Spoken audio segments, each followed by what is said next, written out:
I was a 3-year varsity basketball player in high school, but I ended up stopping playing because I wasn't good enough. Here are 5 things that I wish I knew as a high school basketball player that would have helped me play better in college. Now, a little background on me. I was a 3-year varsity basketball player in high school. I ended up playing NAIA college basketball for 2 years, but I ended up stopping playing because I wasn't good enough. And that's totally okay. I know how the world works. I know that I'm a 5'9", 150 pound, well back then 150 pound guard. It's not like I can really do much at the collegiate level. Now, I'm not saying that you can't, but that was just my reality. But when it comes down to it, if I knew these 5 things, my career would have taken leaps and bounds. I would have played much better if what I knew now, I would have implemented then. The first thing is to know my role.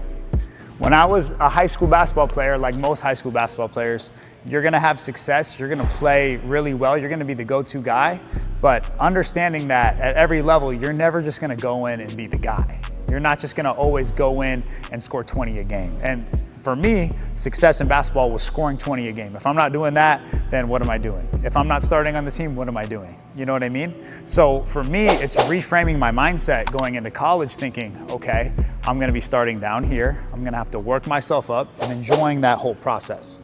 Because if you don't enjoy the process, you're not gonna play in college. Realize that you have a lot to learn, realize that you have a lot to work on, and realize that you're not gonna be that good going in. You're gonna have to work, you're gonna have to progress in order to get to that spot where you know you can get.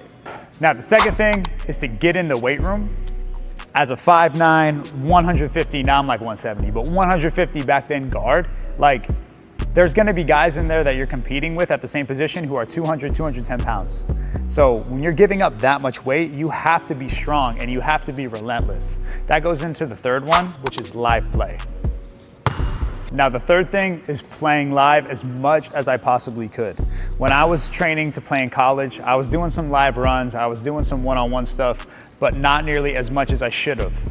And this might go for my whole career, but if I would have started playing a lot more live against good players, I would have seen my game develop so much more. When I was a kid, I was told, go out and practice. So what would I do? I would go and practice. I would go practice by myself, my dribbling. I'd do all my drills, I'd get my shots up. But again, that's not gonna transfer to the game like it is if you're playing live, especially if you're playing live against a player who's better than you, stronger than you, older than you, faster than you. That's where you're gonna really see yourself develop. And if you really think about it, if you wanna play in college and you're a high school player, the best way to do that is to play against college competition. That's where you're gonna see yourself kind of grow by leaps and bounds, just by being in that environment, knowing what it's like to use your shoulder, knowing what it's like to get cut off and you have to be able to find a way once you pick up the ball to pass it. There's gonna be so many different situations that you've never been in against players who are bigger, faster, stronger, and you're gonna have to adapt to that. So speeding up the process with that would be finding mentors and finding players who are older than you, developing to help you along in that process. Now, the fourth thing is realizing that basketball at this point is a job. It's not high school where you're going 2-hour practice a day and that's it.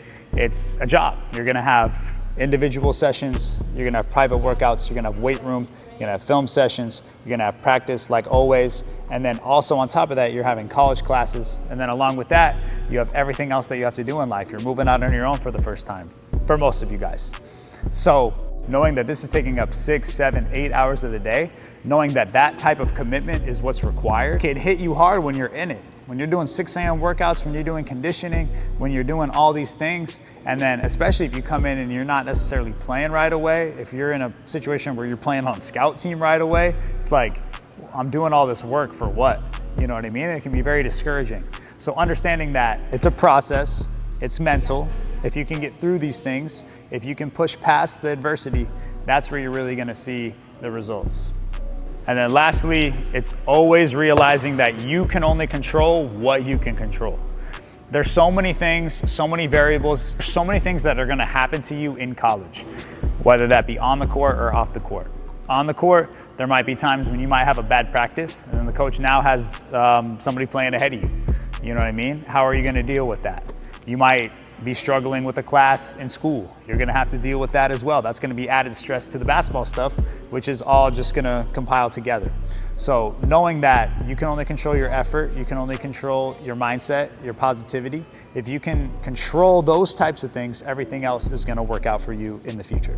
If you're trying to play in college, make sure that you recognize these things right now and work on them. I promise, my college career was, in a lot of people's eyes, a failure, but look where it led me.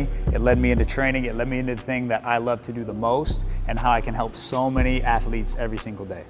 Make sure you guys follow me for more content like this, and we'll see you guys in the next video.